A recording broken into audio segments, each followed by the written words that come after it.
Good afternoon and welcome. We want to thank you for joining us today for our Traffic to Tours webinar. My name is Lance Armstrong, for those of you I haven't had a chance to meet. And with me today is the CEO of Advantage Anywhere, Mona Hilton. Well, good afternoon, everyone. Thank you so much for coming today. I am really happy to be having this conversation with you today because I honestly believe that if you're looking to ramp up your census, you're in the right place. You're going to get a lot of good nuggets today. So just to give you a little bit of background, Advantage Anywhere has been providing sales and marketing productivity solutions since 2000. And specifically, we've been working with senior living providers and consultants and management companies since 2010. Now, productivity is incredibly important and valuable and still is. But in the last couple of years, we have noticed a significant change, and not very subtle at that. The conversation in senior living has changed significantly. The conversation used to start at what we do when the call comes in, when the lead calls, what's that process look like? What experience should they have? And that's all important. But now the conversation has shifted around growing census. How and where do we get qualified leads to grow census? Now, Lance, I know that you work with senior living providers every day. What are you seeing? Well, I think we can all agree that yes, things have changed. In fact, we've been seeing a lot of clients changing their focus. One of the clients that we work with has always been blessed with full buildings and census where occupancy had never been an issue for them. Now, during the past few months, our coaching calls have changed to them asking us, can you help with census? Now, in the past, when there were vacancies, it was easily taken care of. We had the traditional methods of in-person tours. We had open houses, lunch and learns, really any event. But I think now we're realizing we took for granted the ability to have people at our locations. Now, just like any good plan, I really like how Mike Tyson once said it, but he said, everyone has a plan until they get punched in the mouth. And I feel like all of us cumulatively as an industry have really been punched in the mouth recently. Yeah, sadly, I agree with you. It's so true. We've all felt that. And you're right, Lance, a lot has changed. But what has not changed is the formula for growing census. That has remained consistent. It always comes down to getting enough quality leads that tour that will eventually move in. What we're doing now is we're redefining the how. How do we recreate that formula in a different way and in a new medium? What does that look like? So, and that's the right question, right? What is that new how? What we want to do is focus our attentions on that digital marketing tactic that folks have been using. And since statistically we know 87% of our leads go online first, it's a natural way to refocus on digital marketing as a major tool for our strategy, and rightfully so. So as an industry, I'm so glad that we're setting our eyes on this new digital presence, right? The one thing that we can do is we're looking at the website and social being the new front door to our community. So what does that look like? Right here. Our websites are warm and inviting. They're modern and they're loaded with information for those folks. We're also seeing a new presence on social media. And this is stocked with both interesting and quality content. And I think that's the key here, the quality of the content that people are actually putting forth now. Third, we're seeing companies actually put money in budgeting funds towards making the investment to drive traffic to the website. We're looking at SEO now as a service for folks. On top of that, we're really looking to grow that social following, build up that reputation, build up the following so we can get messages out. And still, we're also leveraging those third-party referral sites for lead generation that we've done in the past. But when we look at all these mediums that people are doing, we're also uncovering the new hurdles that have come from these. So let's discuss this a little further when we look at the challenges and the different issues that people are having. You know, first and foremost, we're finding out that these leads, they're bouncing. So what does that mean? It means that the folks that are being driven to the website, they're not staying there, they're leaving, they're bouncing. See, today more than ever, organizations are spending more time, money, and resources for driving traffic to their websites. In fact, company websites, like we spoke about before, they are considered that new front door. Now, typically in today's information age, individuals are great. They're going online, they're doing research, and they're checking things out for themselves. And when they do go to Google and they're looking for places in their areas, they may even click on your site. But due to the lackluster experience, they may leave or bounce. Now, the hard part is this goes a step further where they may go to that third-party referral source, and now that company is selling you back that same lead, and that same lead might even go to 5, 10 other communities. The sad part is the race is now on to see who can lock down that lead. And the truth is, it never even had to be that way if we had enough information to keep them there in the first place. Yeah, that's actually pretty scary. And what's also scary is a lot of times the senior living providers that we talk to don't even know how many are bouncing. So that's always a scary stat when you don't know what that looks like and how many people you're losing and don't even know about them. Another issue that we're faced with is getting the right audience. So driving traffic to your social media and your website, that's all great. And you need to be doing that. But you also want to make sure that you're attracting the right audience, the right people. Just this week, I heard a story about an assisted living community that went out and hired an SEO company to drive traffic to the website. And that's the right thing to do. But after a while, they noticed that they weren't closing very many of that traffic that came to their website. So they contacted the SEO company and told them what was going on. And the SEO company said, hey, look at the numbers, look at the traffic. We're doing our job.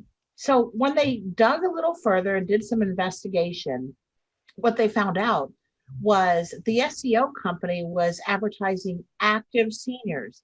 Keep in mind, this is an assisted living facility, and they were attracting more of an independent living crowd. So they were getting the wrong people.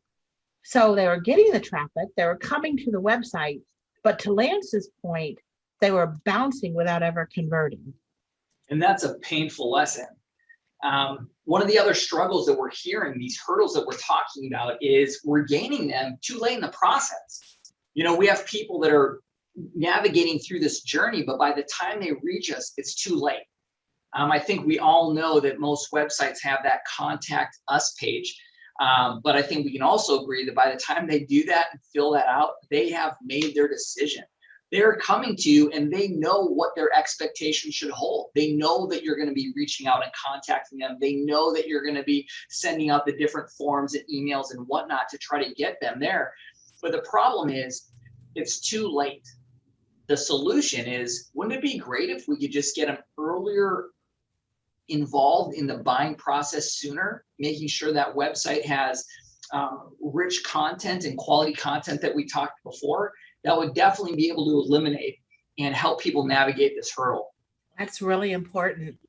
And then another thing that we're seeing pretty common on sadly is that the leads are falling out before they're converting. Now, we know that the conversion process is not necessarily a straightforward. There's a lot of elements, a lot of components.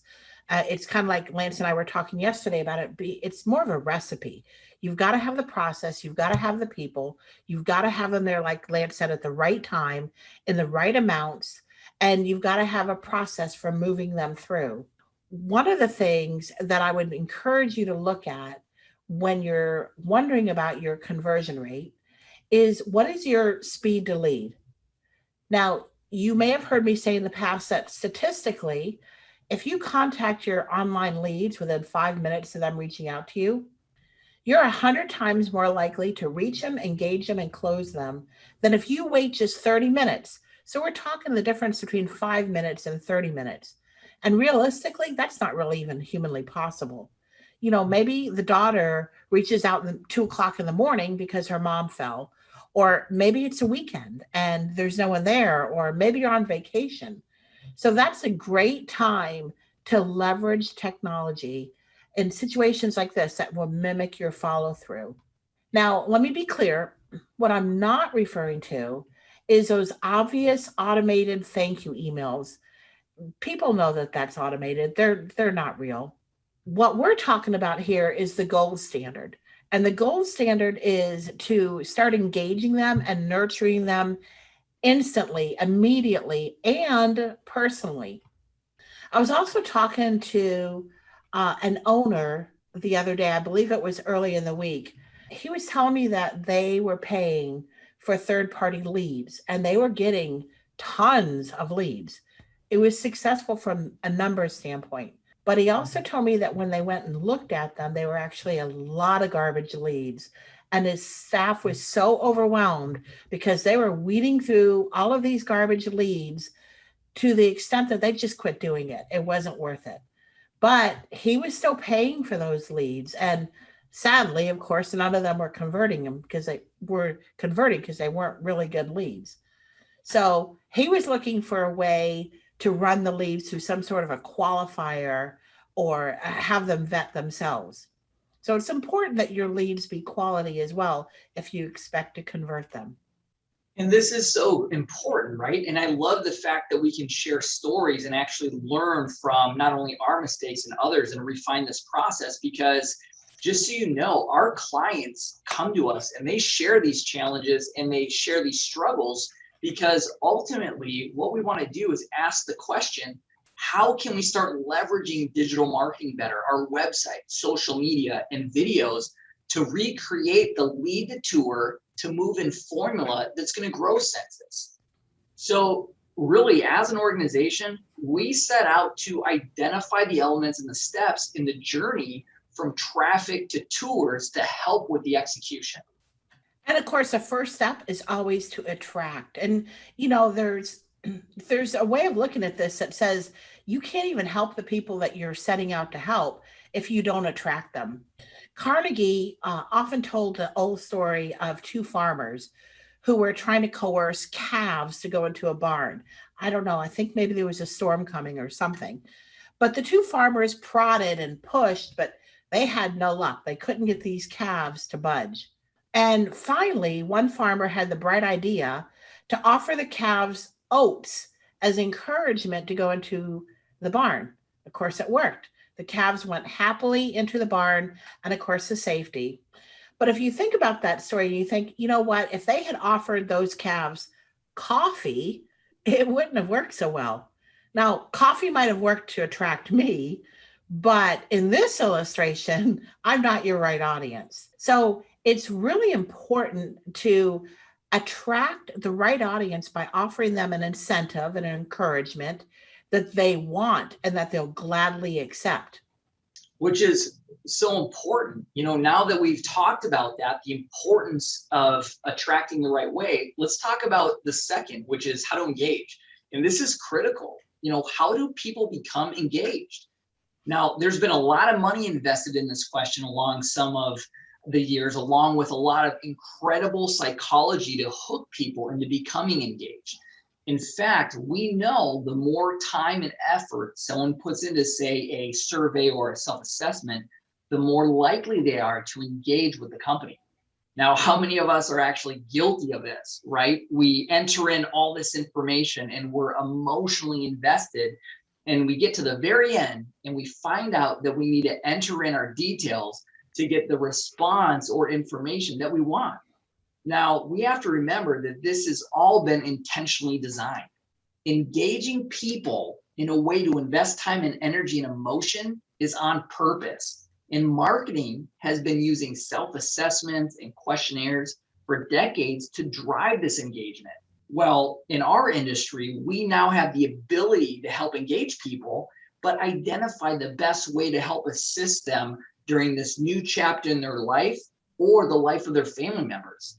Yeah, that's really powerful, Lance. I'm glad you mentioned that.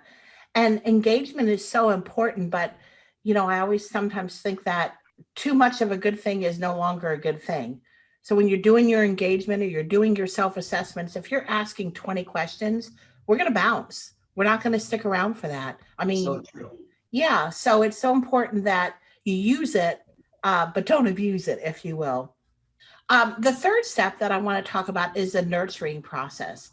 Now, the nurturing process is definitely not random. It's not off the cuff. It's not fly by the seat of your pants. It's really important that it be strategic. And nurturing, effective nurturing, I should say, does several things. One, it reinforces their decision to take the bait or take the oats or whatever that was that you used to attract them. It's also an opportunity to educate them on the topic that you originally attracted them with. You can also build brand awareness. And brand awareness is a lot of things, but one of them is just creating a positive image in their head for your community and your services. You also want to provide social proof. You can do that a number of ways. You can do it through testimonials, you can do it through references, reviews. We're even using video these days as social proof. The goal of which is we're preparing them, we're warming them up, we're getting them ready for the conversation, the call, the offer to convert. I also want to mention again that it's so important to pay attention to your speed to lead when you're nurturing. We talk to people all the time, and someone told us about they have leads, the leads go to an email address, that email is forwarded to somebody who's supposed to do the follow-up. In fact, a senior living manager told us this week that it takes about 48 hours for them to reach out. Now, folks, if it's taking 48 hours for you to reach out and do your follow up, your nurturing is probably a moot point at that point. So make sure that when you're setting this all up, you're doing this in a very personal, but in a very speedy type of way as well. And that brings us to step 4, convert. Now, how many of us have ever failed at this step? Mhm. I realize that this can be so critical because providing the right script or tools to ask the right questions is going to be very important here. See, whether someone is naturally gifted at helping through a buyer's journey or this is their first time, we need to have the right tools and process to convert and move forward. Now, this step, providing tools in different processes, this can provide that peace of mind during this stage to increase those conversion rates, which all of us are looking to do. Right, absolutely. And last but certainly not least is the monitor and measure. There's that old saying, if you can't measure what you don't monitor. And if you're not measuring, how do you know what's working and how do you know what's not working? And how do you know if or where you should be making adjustments? So it's self-explanatory, but it's so critical to measure and monitor your results. And I love how you put that, right? We always have to reflect back and find out how we're doing. So let's zoom out for a second and let's review this. See, clearly, any one of these steps alone is good, but you may even be doing one or two or even more of these. But our experience has been that if you assemble all these 5 steps, integrate them into a seamless process, and automate the entire system for ultimately a hands-free experience, you're going to get the maximum results. You're going to drive the business outcomes you're looking for. And that's what's important when we want to talk about execution. That's absolutely true. It's got to work. In fact, we have a current client who has plugged in these exact 5 steps that we're talking about here in a system. They put it on their website, they put it on their social media, and in 20 days, they got 19 leads. And I'm not just talking about any old leads here. These were quality leads that were self vetted, that were warmed up, that were ready to talk and ready to go. Needless to say, she was over the moon excited with the results because she had all the ingredients to the formula and it happened 24/7, rain or shine. And that's a great story because that's what we're all looking to do. We're looking to gain those high quality leads, bring them through that buyer's journey, and ultimately convert them. And in our industry, that means helping people find out what home looks like now that they've entered a new chapter in their lives. Today we started and we shared what people are doing and some of the hurdles that they're facing and 5 keys to actually improve the processes. I guess the biggest question is, what are we waiting for? If what we're doing now isn't working, what do we need to do, or what do we need to shift to actually fill in those gaps to get it to work? I had a mentor growing up, and I remember him saying, Lance, if you continue to do the same thing over and over again, expecting different results, that's a definition of insanity. And I know that there's going to be others on the call today that have probably heard that in the past, but it's so true. We love sharing stories because one of the clients that we're working with right now, they did reach out to us and they shared what they're doing as far as pushing for SEO efforts. They shared with us the automation that they had in place. They gave us the percentage of their conversion rates, but ultimately they weren't where they wanted to be. And they just wanted to discuss what gaps needed to be filled to actually streamline that process. That's why we invite you to actually go and take that free self-assessment at advantageanywhere.com. And this is so important because it's to identify, does it make sense to work together? Can we have a situation where we can actually find out what gaps need to be filled to actually drive the results you're looking for?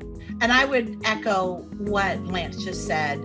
Feel free, go to advantageanywhere.com, take that self-assessment, and see for yourself if maybe it makes sense for us to chat.